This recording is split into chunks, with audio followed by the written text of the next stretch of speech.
So this past weekend, of course, seeing Ferris State, Alex Barber got kind of hit up a lot that second night. Just wanted to make sure that kind of get an update on him, make sure he's doing good for Yeah, this Alex upcoming is doing weekend. great. Yeah, he that was our concern as well. We asked him right away, and he said he was good. Finished the game obviously, and he's practiced the last 2 days, so Alex is in good shape. Continuing with those injuries, of course, we saw Brett Foe as well as Jack Blake kind of being scratched this past weekend. Do we have any update on those? Jack is going to be out for a bit, and then Quinn Emerson didn't play Saturday. He took a puck to the foot, so he's. We're hoping to get Quinn back sooner than later, but right now it doesn't look like he'll be available this weekend. But we'll see. And then looking into this upcoming weekend, you've got a lot of speed at Michigan Tech that you're going to have to look at to try to kind of combat. What are you looking at there on the ice? Yeah, they've had a really good year. They've got a lot of different ways that they're a difficult team.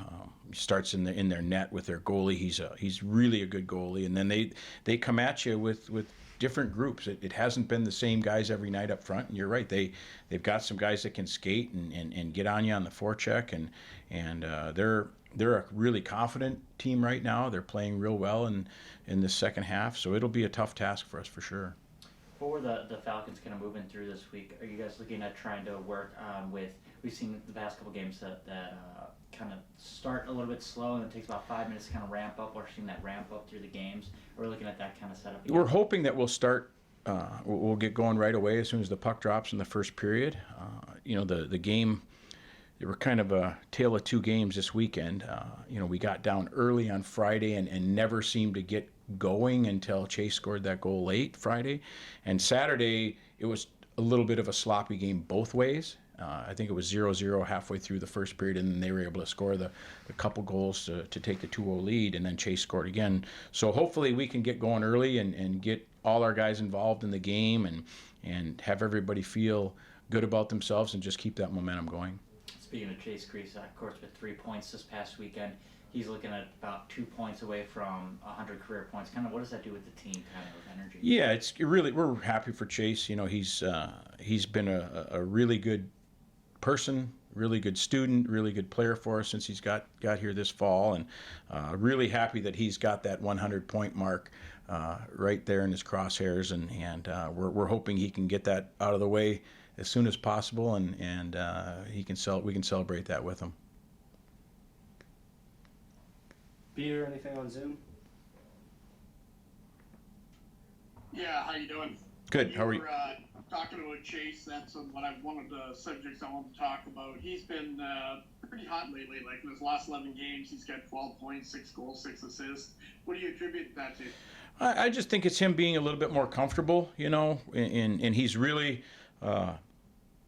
we moved him to a different spot on the power play, and he seems to found a level of comfort there. And then, one of the things we've talked to Chase about a little bit more is he's a very good shooter of the puck, and the more shots he can take, he's a guy that can beat goalies. So if he can take more shots, he's going to give himself a chance to score.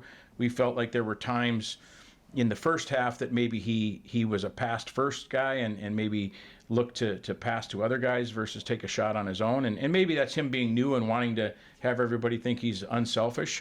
But the way he shoots the puck, we're certainly never going to tell him not to shoot it. So that could be it. And, the more he plays, this is his first year in our program, the more he plays, the more comfortable he's going to be. Okay, how about Ben Wasney's play? How have you been feeling about that? Yeah, Ben's a guy that's, if you look at where he was at this point last year to where he's at now, he had moments last year where he was a very good player, but he was a freshman, and with the puck, Ben has a lot of unique natural ability. And then, like most freshman defensemen, it's the without the puck stuff that you have to work on them with, the defending and stick positioning and being physical and all those kinds of things. But we're happy with Ben's development. He's found a role there in the one of those power play units, and he's made some good plays. He's got a couple goals. I know last year he probably could have scored 3 or 4 goals, and that you could see that bothered him, And then once he got his first one this year, he seemed to take off, and which is fun to see. But yeah, Ben's got a bright future if he continues to develop and work, which we believe is going to be the case. Yeah, we're happy with Ben, but like all sophomores. We want Ben to continue to improve and work and not feel like he's a finished product, which we don't believe that's the case either. So yeah, we're happy with where Ben's at. Good. Okay, thank you. Thanks. Thanks, everybody. Pretty short. All right.